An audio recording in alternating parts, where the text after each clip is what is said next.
12. June 1963. Hanover. A man writes in his notebook, 1943, registry office. A clerk writes, Mischling beside my name. In 1963, I am a colleague, a neighbor, and a question people don't know how to ask. The line is dangerous because it is honest. It is dangerous because it collects 20 years of silence into a sentence that could not have been spoken anywhere official in 1943 and was seldom spoken anywhere comfortable in 1963. It is a thesis. It is a file label. It is also a life. 1. March 1943, Registry Office, Hanover, Linden. A clerk poised over a ledger, pen nib glinting in the window light. The term is administrative and lethal. Mischling, mixed blood. A product of the Nuremberg Laws' careful algebra. First degree if 2 Jewish grandparents, second degree if 1. The Reich codified ancestry infractions, then enforced them with police and paper. In February 1943, the fabric action swept through Berlin's factories to seize Jews who had been temporarily spared as essential workers. In other cities, the net tightened. In Hanover, a man, Karl's father, the son of a Jewish father and a Jewish mother, married to a full-blooded Aryan woman, had until then been protected by the paradox of their marriage. Now he was watched, then gone. Detained for labor, the neighbor said. Questioned, said another. The boy, 13, watched adults speak sentences that did not end. His mother brought him to the registry to adjust papers, to shield him with categories in which the right fraction could mean the difference between school and a transport.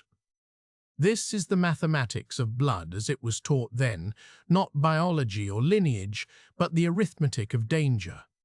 He kept the card. He watched his mother study it, as if it might warm him. Mischling. It would sit in a drawer until drawers were scattered by blast and soldiers. 10. April 1945, Hanover. British shells. The city had been bombed before. Now it was taken. Eyewitness reports compiled by the city council after the war list streets, buildings, and statistics, 6,782 civilian dead, over half the built-up area destroyed. In April, the trees had not yet greened the ruins. The Trümmerfrauen began their work. Women with headscarves and calloused hands broke bricks free from mortar, stacked them in neat pyramids, passed pails down human chains. Photographs in Bundesarchiv traces show them 3 deep in streets named for princes and poets, now a topography of bricks.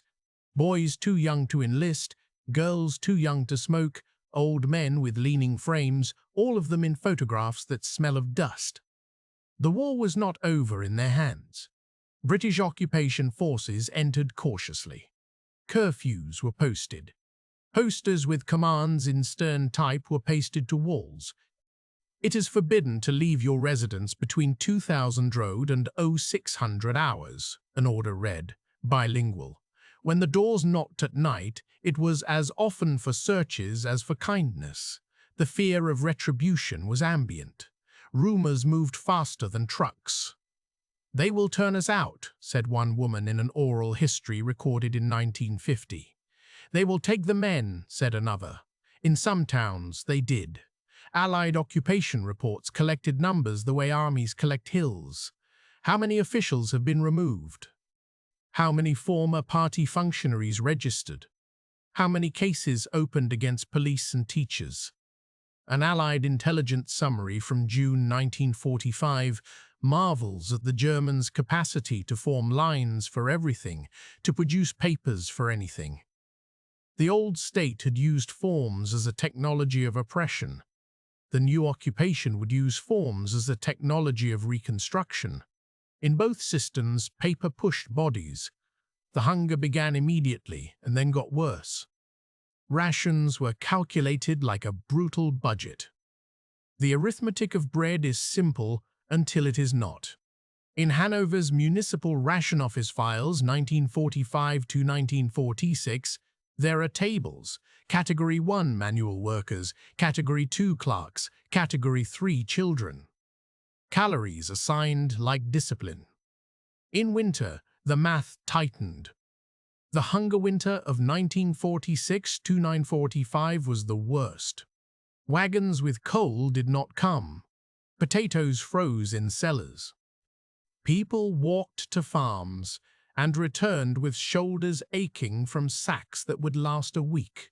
Food as time, time as food.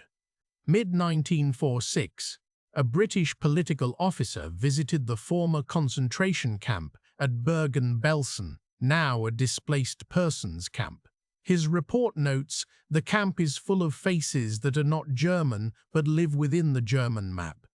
Jews from Poland, survivors from Hungary, forced laborers from Ukraine, liberated but not yet home. They are close to Hanover. They bargain and sing. They marry. They report how the Germans watched them go and seldom asked where they had come from. The camp becomes a community. The camp becomes a proof of what had been done. In the British zone, Belsen DP camp was a fact you could ride a bicycle to if you had the strength. The post-war black market became an economy with different prices for different kinds of shame. American cigarettes were currency. Chesterfields and Lucky Strikes bought food faster than Reichsmarks. 3 cigarettes for a loaf, reads a note in Carl's mother's hand. 2 for a pair of shoes, reads another. There were official ration cards and unofficial shelves. The old taboos gave way to new necessities. In a backyard in Hanover-Linden, a boy watched a woman trade her father's watch for lard. He learned that the mathematics of hunger was not moral, it was merely real.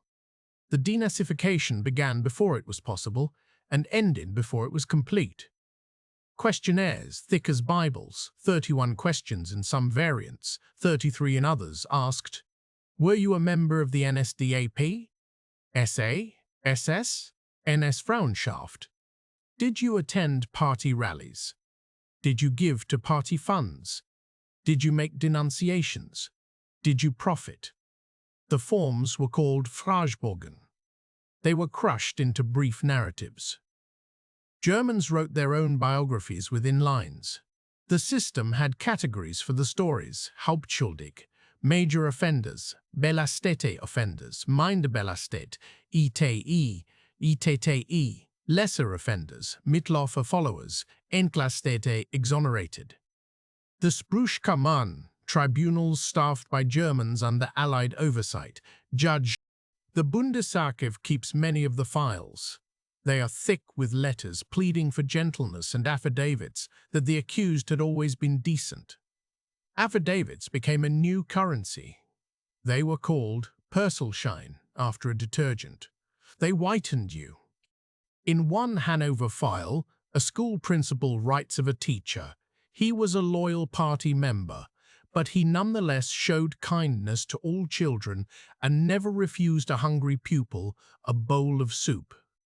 In another, a butcher writes of a police officer. He refused meat to party bigwigs who came without ration cards. The mathematics of guilt is not arithmetic. You cannot add soup and subtract denunciations and arrive at innocence. Yet the files try. A phrase appears, "Nur mitgelaufen," only went along. A sentence appears, "Ich habe nur Befehle befolgt," I only obeyed orders. Many spoke in the plural to protect themselves from the singular. An Allied intelligence summary in 1947 notes that, of the millions processed, 3.6 million in the American zone alone. Only a tiny fraction were judged major offenders. The system needed stability more than thorough justice. The mathematics of occupation demanded policemen who knew the town and engineers who knew the bridges. It was expensive to punish everyone, impossible to punish no one. So many were classified as followers, paid fines, or did token labor. Many quietly returned. Some did not even leave them. Karl watched men who had shouted, "Return" to speaking in indoor voices. He watched a woman who had been his mother's Nazi boss offer her a Perselschein in exchange for leniency in a housing case. He saw his mother accept it. "We have to live," she said, not an excuse. A statement of the obvious in a city of missing men.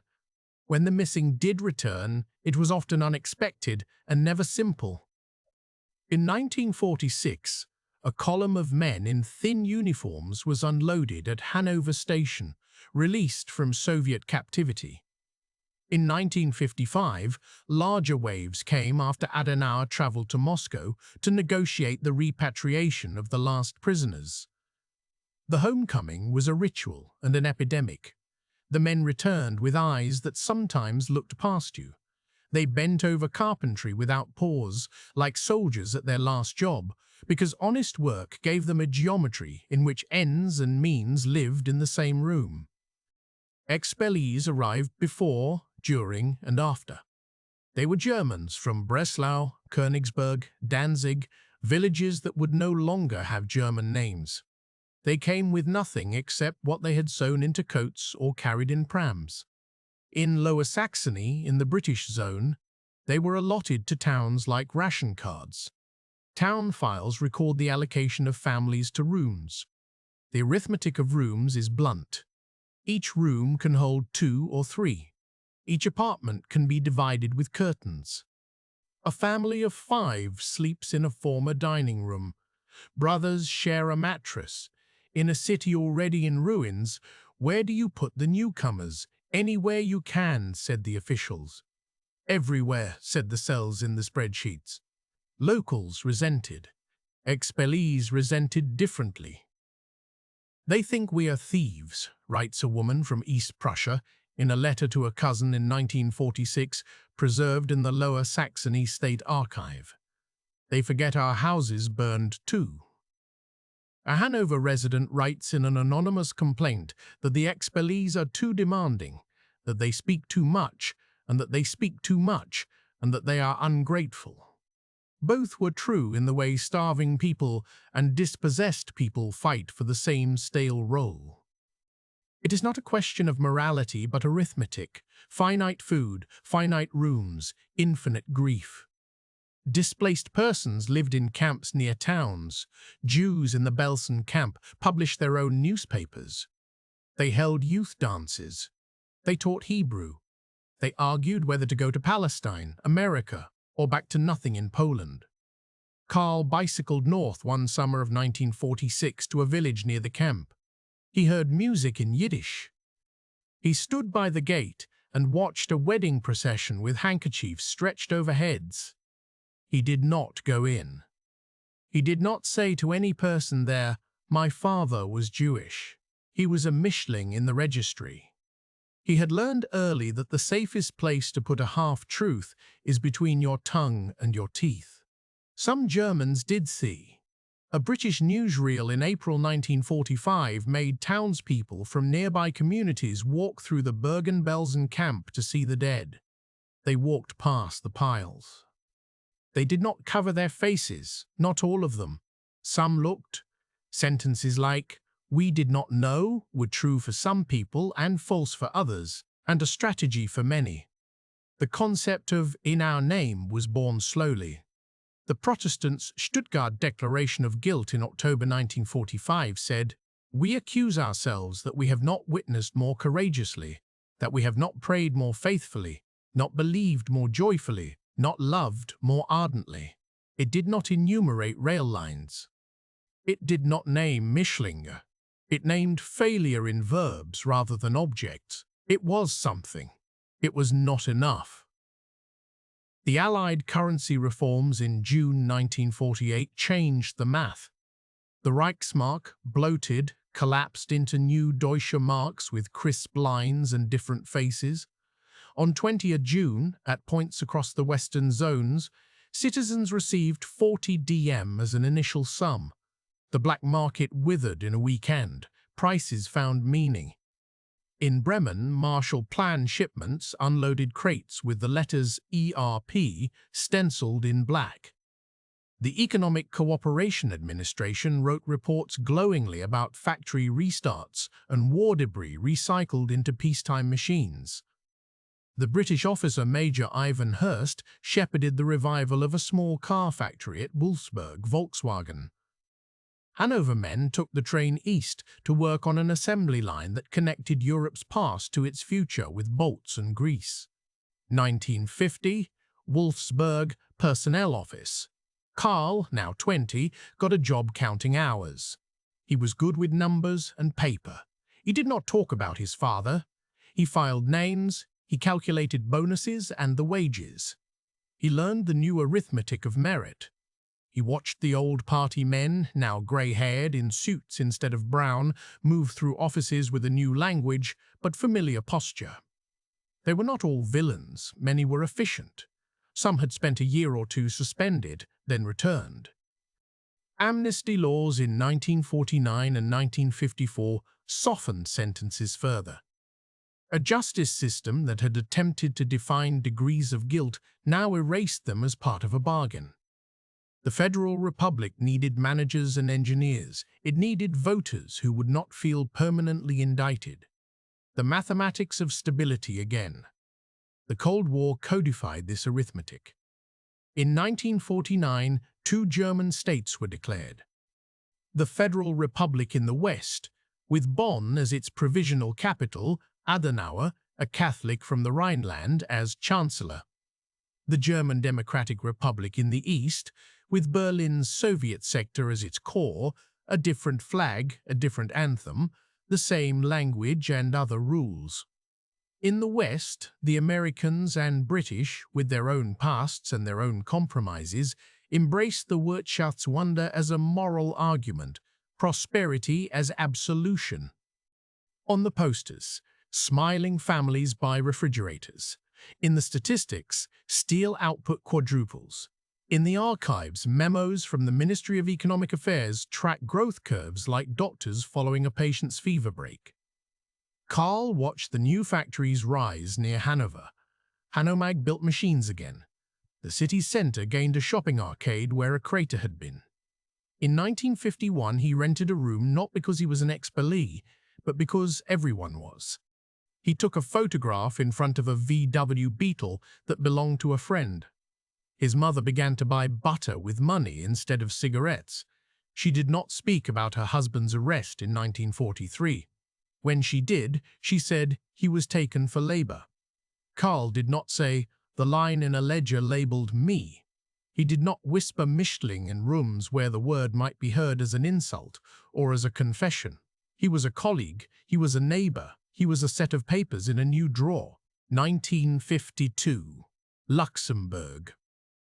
The Federal Republic signed an agreement with Israel to pay reparations for crimes committed under the Nazi regime. Wiedergutmachung, it was called. A terrible word for a transaction that could not be named without shame. Adenauer spoke of moral obligation. Crowds in some West German cities protested.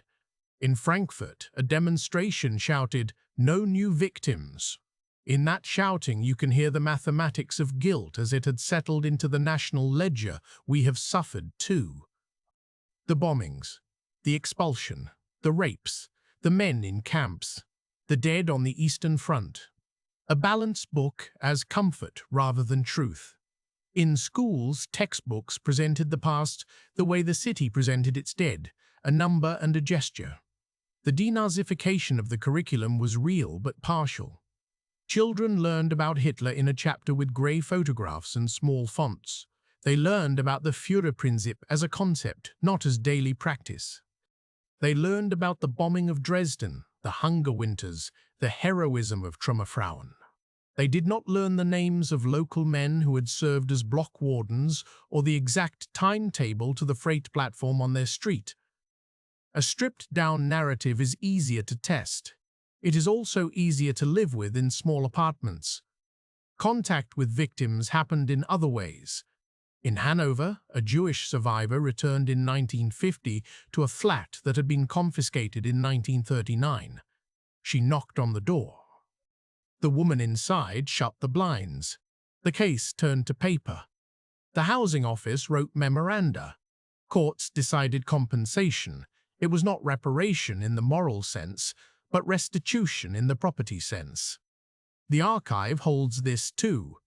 The mathematics of keys, a lawyer notes in his file. You can return a key and call that justice. He did not write what could not be accounted for. In factories and ministries, certain names slowly accrued power again. Judges who had drafted sentences in 1943 now eased burdens in 1956. Professors who had signed loyalty oaths in 1934 now taught democracy with a firm hand. An Allied report in 1951 says, with bureaucratic sigh, that in some regions the bench is deplorably continuous. The mathematics of democracy measured not only ballots but biographies. Books were published, apologies and memoirs round as faces. In cafes, men traced their own lines back through the rubble to points of light. In living rooms, women shuffled photos and chose which ones to frame, which to bury under sweaters. 1955, Hanover Church. A sermon on guilt and grace. The pastor reads from the Stuttgart Declaration. He adds his own lines about the failure to protect our Jewish brothers and sisters. The pews are quiet. The elderly women nod at the lines about endurance and prayer. Karl thinks of the registry office. He thinks of the clerk's pen. He does not speak afterward to anyone about the specific arithmetic that made his own childhood possible, a mother who managed to keep the house quiet, a father taken not to Auschwitz, but to a factory camp, and then to a march from which he did not return. There is no grave. There is a card. At Volkswagen, personnel files list date of birth, address, service record. Under religion, many fields are blank. It is not required. It is safer. Works councils negotiate wages and working hours, and the minutes read as uncontentious as the beat of a machine. Yet beneath, the system runs on compromises. Agreements not to ask. Agreements to forget selectively. Agreements to leave certain names off certain lists. The new democracy rests on unspoken bargains. Karl's strength is to honor the bargains that keep the lights on, and to keep the lights on, and to keep a private ledger for the rest. 1958, Lower Saxony State Exhibition on Reconstruction. Panels with photographs of rubble next to photographs of planned squares. Statistics printed large, kilometers of road built, cubic meters of debris cleared, tons of steel produced. The arithmetic of pride. A nation that sells orderly recovery to itself. 1961, August. The Berlin Wall goes up. The newspapers print images of cinder blocks and barbed wire. In Hanover, as in Bonn, the consensus hardens. We are the West. Whatever we carry from 1933 to 1945 will be handled in courtrooms and classrooms gradually. The Cold War's starkness irons some conscience into lines and smooths others out. 1963, Frankfurt, the Auschwitz trials begin.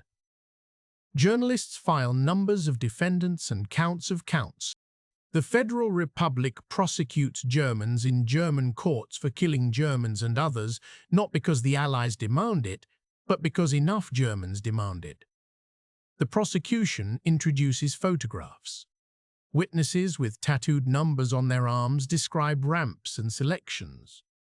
A country watches itself. A colleague in the personnel office asks at lunch, "Who could do such things?" He asks it like a question that leans into the air and never falls. He does not direct it at Karl. He does not know how to ask the question that would be harder.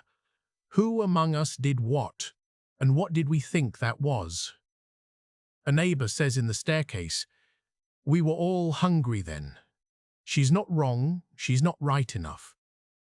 In Hanover, the registry files from 1943 had been transferred to a basement room in a municipal building. A clerk, a post-war one, finds the card with the boy's name and the notation. Mischling.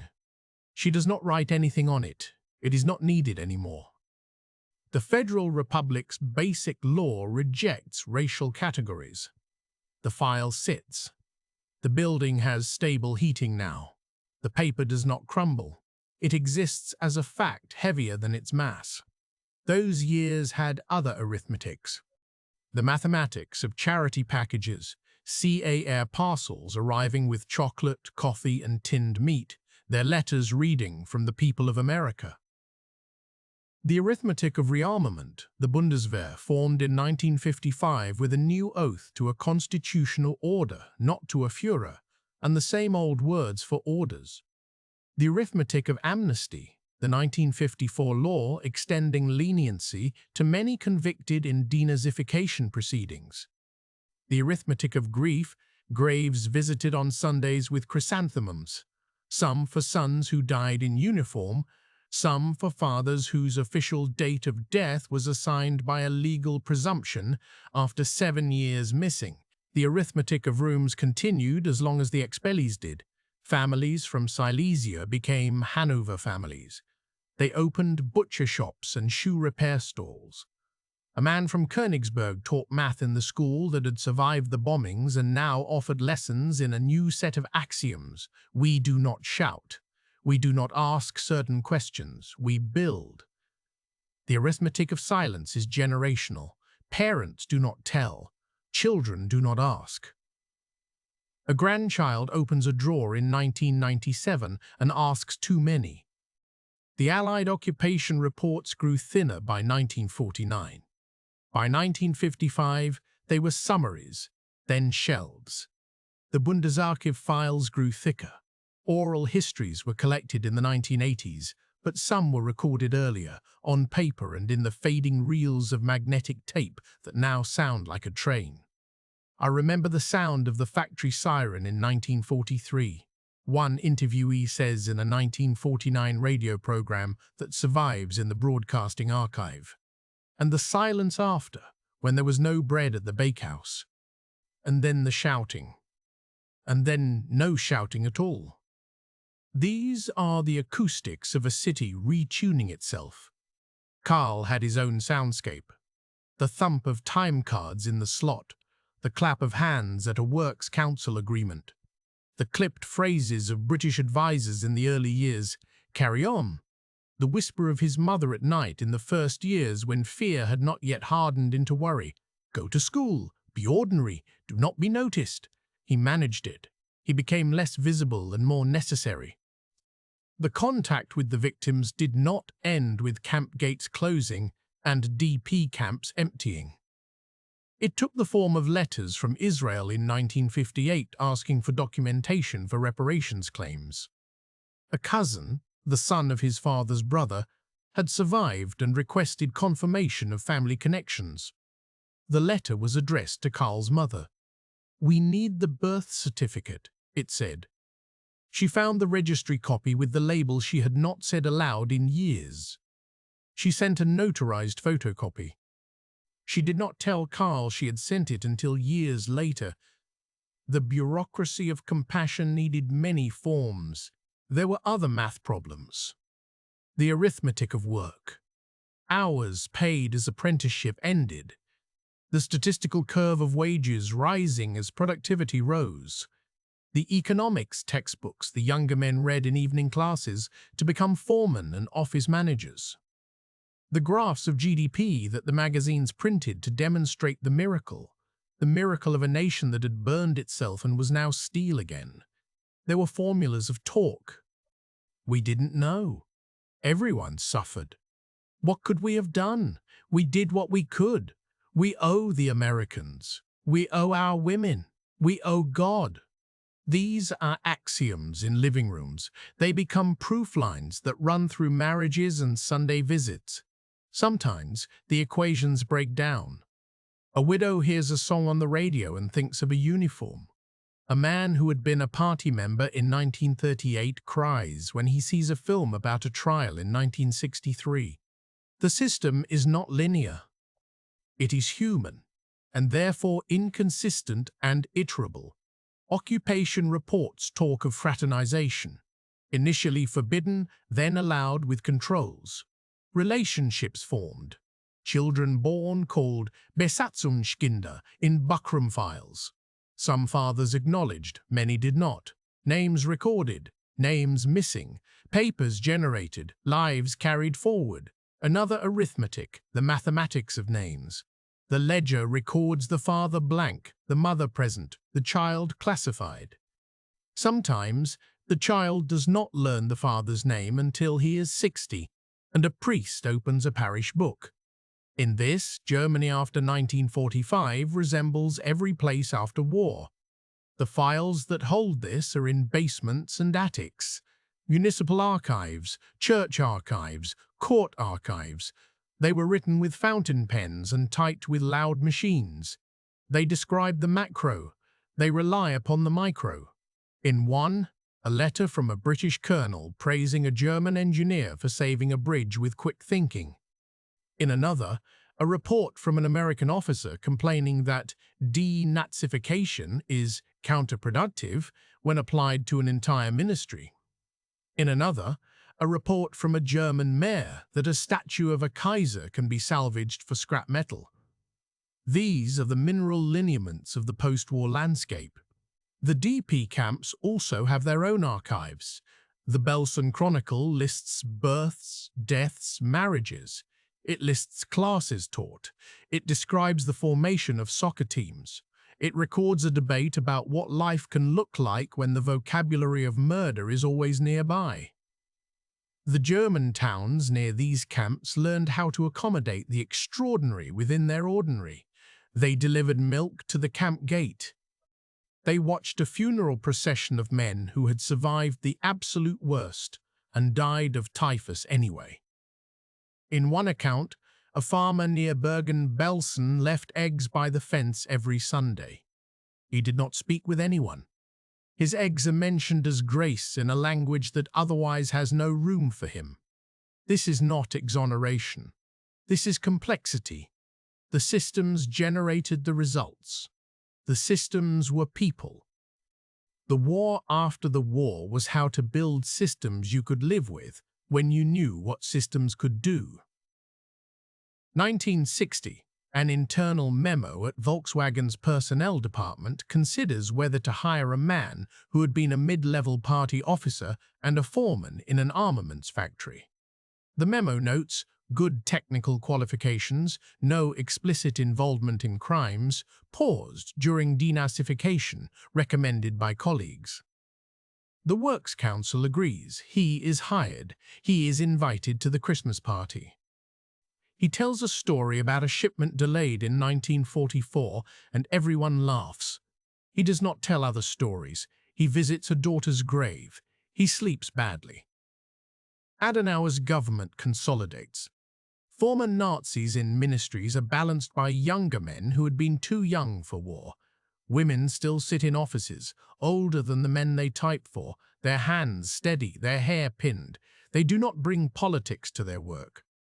They do not bring much of anything to their work, except the ritual of competence that made the Wirtschaftswunder possible. 1962. A documentary on television shows photographs from camps and interviews with survivors. The camera lingers on a tattoo. It was the first time Karl's mother saw such images moving on their new television. She made a sound like a door closing. She said, "They will never forgive us." She did not say who they were. It could have been the survivors. It could have been the dead. It could have been God. It could have been her own son, who was both the nation she meant and apart from it in the way the word Mischling had taught him to be. When the program ended, the news came on and the anchor reported on economic growth of 8.3% and a parade of schoolchildren celebrating a harvest festival. That is the dialectic of the airwaves. Around 1963, school books began to shift. Some chapters stretched, some footnotes thickened. The Auschwitz trials pressed vocabulary into classrooms. Teachers had to say gas. They had to say camp. They had to say Jude. They had to say these letters in front of children who would look at them and then look away because children know when a room has a second temperature. Karl had no children. He considered it. He thought that it would be kinder to end a line labelled in a ledger with him. He did not tell this to anyone. It would have sounded like melodrama. It was an equation that made sense on paper and none anywhere else. He folded it and returned it to the drawer. He had preserved fragments. A letter from his father, undated, probably early 1943.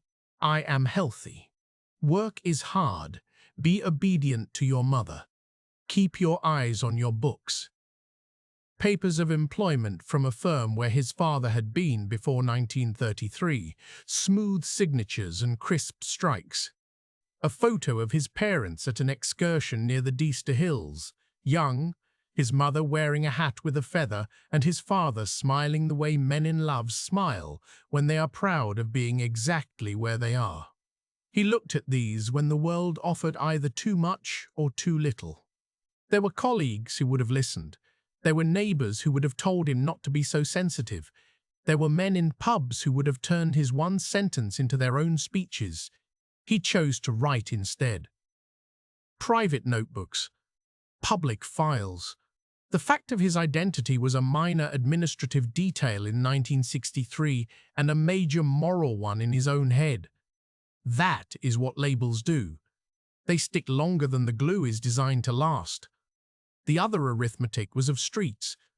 Whole neighborhoods in Hanover were redesigned. Planners drew lines where there had been none. Streets that had wandered in the 19th century were straightened in the 20th. The geometry of modernity had its advantages. Fewer corners for accidents, sightlines for safety. The democracy built on these lines used them as metaphors, straight roads to a bright future. Yet in the old curves, in the lanes where houses had leaned into each other, stories had nested. The architecture of the new city did not have room for everything older. That was the point. It is also what caused the ache. You cannot rebuild without destroying. You cannot destroy without rebuilding something you did not intend. The mathematics of unintended consequences is not a joke. Police files from the 1950s track neo-Nazi groups with suspicion, but relative calm. Intelligence summaries count meetings in back rooms of pubs. They infiltrate with informers. They watch the small percentage of men who will not let go of the old flags. They arrest when necessary. Most citizens shrug. They have refrigerators now. They have televisions. The miracle has worked its anodyne. The arithmetic of class shifts.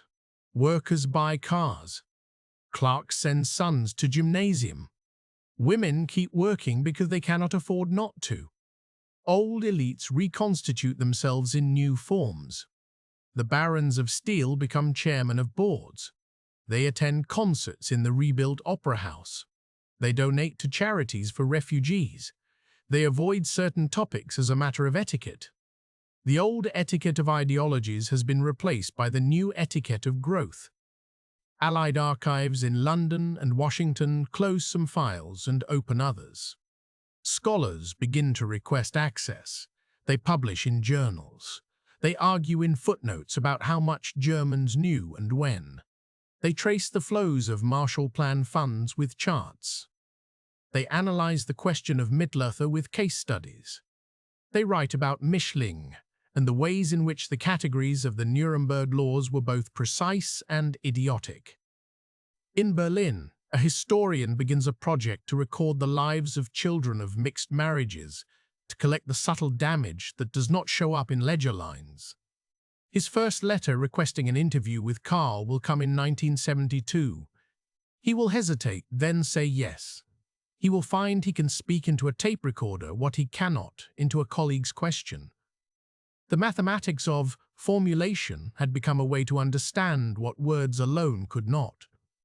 The mathematics of ration, the mathematics of guilt, the mathematics of rooms, the mathematics of memory. Some sums do not produce numbers. They produce moods. The hunger winter produced a culture of hoarding sugar cubes for later. Denazification produced a culture of affidavits and favors. Expulsion produced a culture of suspicion and eventual integration. The Marshall Plan produced a culture of gratitude mixed with independence. The Cold War produced a culture of binary thinking applied to memories that were anything but binary. These are the equations that structure a life. Karl's life narrowed and widened with them. The narrow parts were his own. The widened parts were Germany's. He lived both. He mastered a small set of rituals, arriving early at work, keeping ledgers neat, visiting his mother on Sundays, nodding to neighbors in the stairwell, bringing meat to the sick when he felt brave, sending Christmas cards even when he did not believe in anything except the morality of good bookkeeping. He distrusted slogans. He mistrusted his own comfort. He was.